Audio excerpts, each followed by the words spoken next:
बच्चों हमारा प्रसंग चल रहा था कि सुनंदा नाम की जो प्रतिहारी है वो राजकुमारी इंदुमती को एक एक करके राजाओं के सामने ले जाती है और उन राजाओं का परिचय राजकुमारी इंदुमती से करवाती है। इस क्रम में राजा परंतप राजा अंगनाथ को अस्वीकार कर देने के बाद में सुनंदा तीसरे प्रतिभागी राजा के पास में ले जाती है और वह राजा, उसकी विशेषताएं बतलाती है कि वह राजा अत्यंत प्रभावशाली है। शत्रु उसके जो प्रभाव है, उसका शौर्य है, उसको सहन करने में समर्थ नहीं है।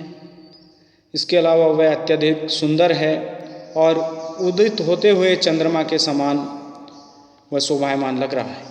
इसी क्रम में 32वां श्लोक है, अवंतीनाथो अयम उदग्र बाहु विशाल वक्षय तनुव्रत मध्य आरोप्य चक्र भ्रम उष्ण तेजा त्वष्ट्र एव यत्न उल्लिखितो विभाति। उदग्र बाहु, देखिए उसकी जो भुजाएं हैं वो मजबूत भुजाओं वाला है। विशाल वक्ष है और उसका जो वक्षस्थल है, जो छाती है, वो विशालकाय है। तनुव्रत मध्य, और उसका मध्य कमर वाला जो भाग है वो तनु का मतलब पतला और व्रत का मतलब गोलाकार है। तो सबसे पहले यहाँ पर अयम अवंतीनाथ है।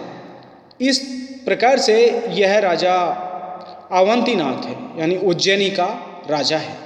तो यहाँ पर 3 विशेषताएं उस उज्जैनी के राजा की यहाँ पर बतलाई गई हैं कि उदग्र बाहु, मजबूत भुजाओं वाला है, विशाल वक्ष, विशालकाय वक्षस्थल वाला है, और तनुव्रत मध्य, और उसकी कमर पतली और गोलाकार है।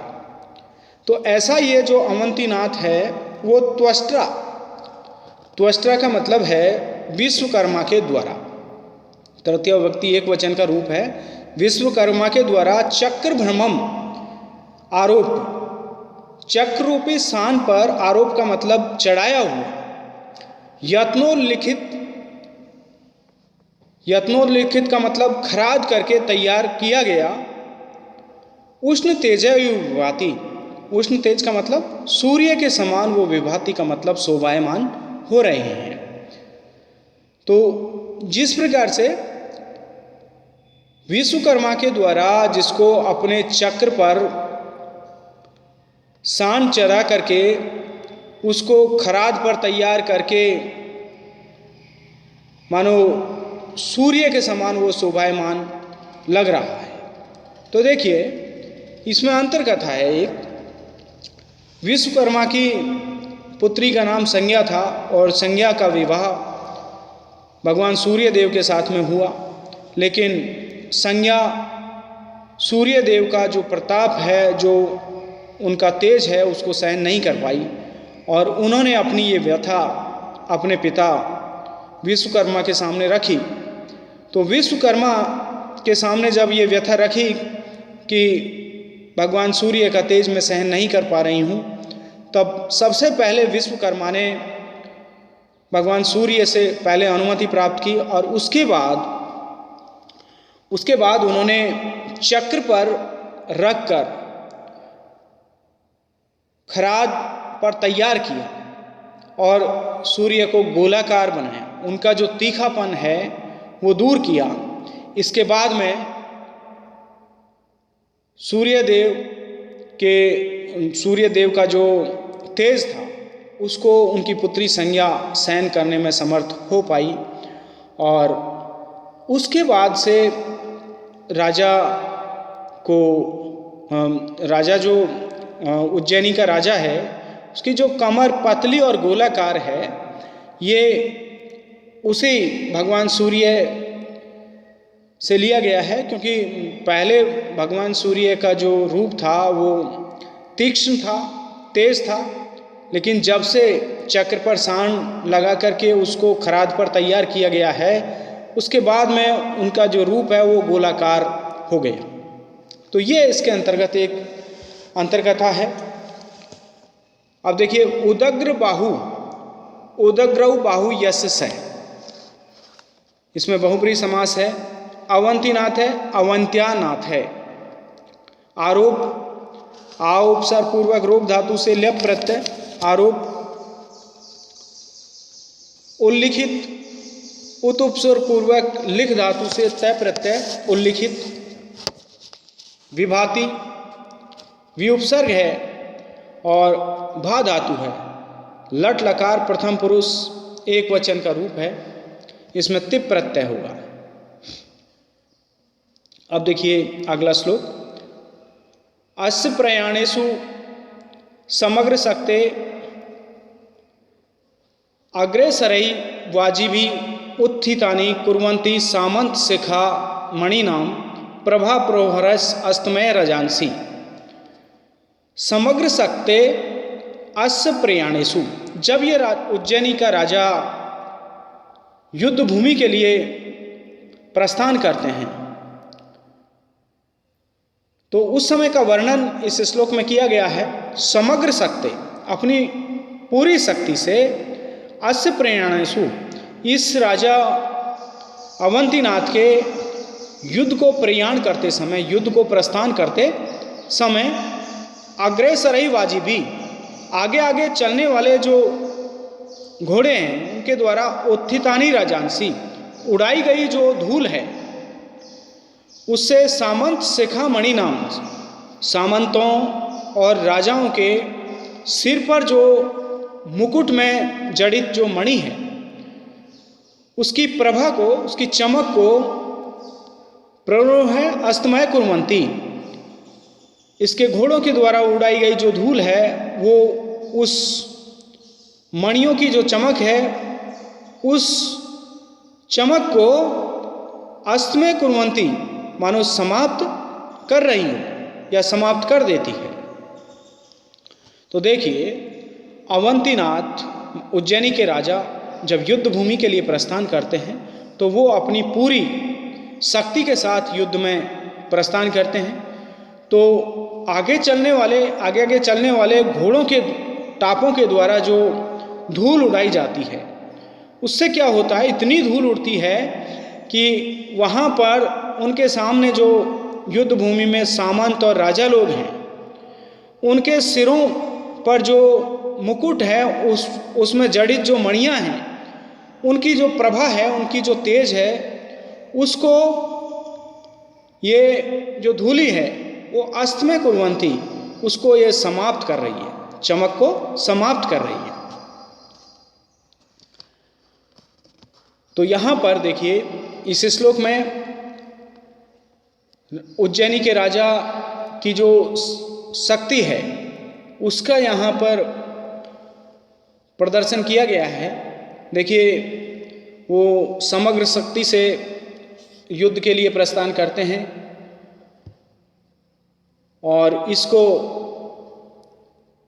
प्राचीन काल में नभ जल की अपेक्षा केवल थल सेना अधिक प्रभावशाली होती थी, उसमें उत्साह शक्ति होती थी, उसमें मंत्र शक्ति होती थी और प्रभाव शक्ति होती थी। ये तीन प्रकार की शक्ति इसके अंतर्गत निहित है। अग्रेसरै शब्द आया है तो अग्रेसरन्ति इति अग्रेसरै, अग्रे का मतलब आगे, सर का मतलब चलना। सामंत शिखी नाम, सामंत शिखा मणि नाम, तो सामंता नाम शिखासु विद्यमाना मणि है, तेषाम इति सामंत शिखा मणि नाम। अब देखिए इसमें एक शब्द आया है प्रयाण, तो प्रय उपसर्ग है और या गमन धातु है, उसमें सप्तमी विभक्ति बहुवचन का ये रूप है प्रयाण। उत्थितानि, उत उपसर्ग है, स्था धातु है और तय प्रत्यय है और ये प्रथमा विभक्ति का बहुवचन में उत्थितानि रूप बनेगा। प्रभा, प्र उपसर्ग है, भा अवभास माने धातु है और इसमें स्त्रीलिंग में टाप प्रत्यय है प्रभा। प्ररोह, प्र उपसर्ग है, रूह धातु है इसके अंतर्गत। कुर्वन्ति, डुकरन धातु से लट लकार प्रथम पुरुष बहुवचन का रूप है, कुर्वन्ति। अब देखिए इसके बाद ये 34वां श्लोक है। असौ महाकाल निकेतनस् वसंत दूरे किल चंद्रमौलय तमिस्र पक्षे अपि स प्रियाभि ज्योत्स्ना वतो निर्विस्ति प्रदोषान। तो अब इसका सबसे पहले हम अन्वय करेंगे और अन्वय के अनुसार अर्थ लेंगे। असौ महाकाल निकेतनस, यह है महाकाल निकेतनस चंद्रमौलौ ऐदूरे वसन। ये राजा उज्जैनी का जो राजा है वो महाकाल का जो भगवान शिव का, चंद्रमौली भगवान शिव का जो महाकाल मंदिर है उसके ऐदूरे वसन। वो दूर का मतलब तो दूर होता है और ऐदूर का मतलब समीप होता है। तो ऐदूरे वसन नज़दीक अथवा समीप निवास करते हुए तमिस्र पक्षे अपि, तमिस्र पक्षे का मतलब कृष्ण पक्ष में भी प्रियाभि स ज्योत्स्ना, अपनी प्रिय पत्नियों के साथ में ज्योत्स्नावत प्रदोषान निर्विशति किल, ज्योत्स्नावत चांदनी से परिपूर्ण प्रदोषान रात्रियों को, यानी अपनी प्रियाओं को तमिस्र पक्षे कृष्ण पक्ष में भी अपनी प्रियाओं के साथ में ज्योत्स्नावत चांदनी की जो प्रदोषान रात्रियां हैं उनको निर्विस्ति के वो निश्चेष रूप से उसके आनंद का उपभोग करते हैं। यानी बात यह है कि जो उज्जैनी का राजा है उसका निवास स्थान को लेकर यहाँ वर्णन किया गया है कि उज्जैनी के राजा का जो निवास स्थान है वो उज्जैनी में जो चंद्रमौली भगवान शिव का महाकाल मंदिर है उसके समीप में उनका निवास स्थान है। अब देखिए कृष्ण पक्ष में वो राजा, उज्जैनी का राजा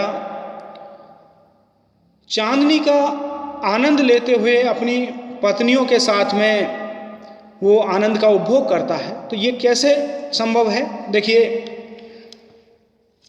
महाकाल का शिव मंदिर है तो भगवान शिव के सर पर द्वितीया का चांद विराजमान है। तो उस द्वितीया के चांद के कारण कृष्ण पक्ष में भी ये जो राजा उज्जैनी का राजा है इसका महल क्योंकि महाकाल मंदिर के नज़दीक है तो भगवान शिव के द्वितीया के चांद की वजह से वहाँ पर कृष्ण पक्ष में भी राजा चांदनी का आनंद लेता है।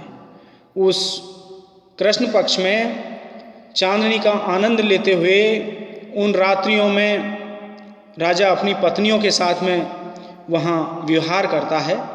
तो इसका वर्णन किया गया है। अब देखिए जब उनके भगवान शिव के सर पर द्वितीया का चांद है तो उसकी वजह से कृष्ण पक्ष में भी वहाँ राजा को चांदनी का आनंद मिलता है। तो ये इसका सामान्य व्याख्या होगी।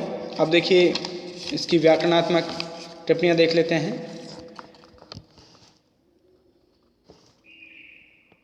चंद्रमौले, चंद्र मौलौ यस्य से, बहुब्रीहि समास है इसमें। वसन, इसमें वस धातु है और निरंतरता है इसलिए इसमें सत्री प्रत्यय है। वसन। न अति दूरे, न दूरे अदूरे, अदूरे शब्द में न तत्पुरुष समास होगा। और यहाँ पर पक्षे अपि, पक्षे अपि में अवग्रह लगा हुआ है तो एंग पदान तादति सूत्र से आकार को अवग्रह यहाँ पर हुआ है। अब प्रियाभि से, प्रियाभि में तृतीय व्यक्ति है और ये तृतीय व्यक्ति सह साकम सार्धम समम के योग में तृतीय व्यक्ति है तो यहाँ स के योग में तृतीय है। निर्विस्ति, निरुपसर्ग है, विष धातु है, लट लकार प्रथम पुरुष एक वचन का ये रूप है। प्रदोषान, प्रउपसर्ग दुस धातु और द्वितीय विभक्ति का बहुवचन रूप है। तो इस तरह से ये इसकी संपूर्ण व्याख्या है। अब देखिए राजा उज्जैनी का राजा का यहाँ पर वर्णन किया गया है। तो अब आगे का जो श्लोक है उसको अगली क्लास में पढ़ाएंगे। धन्यवाद।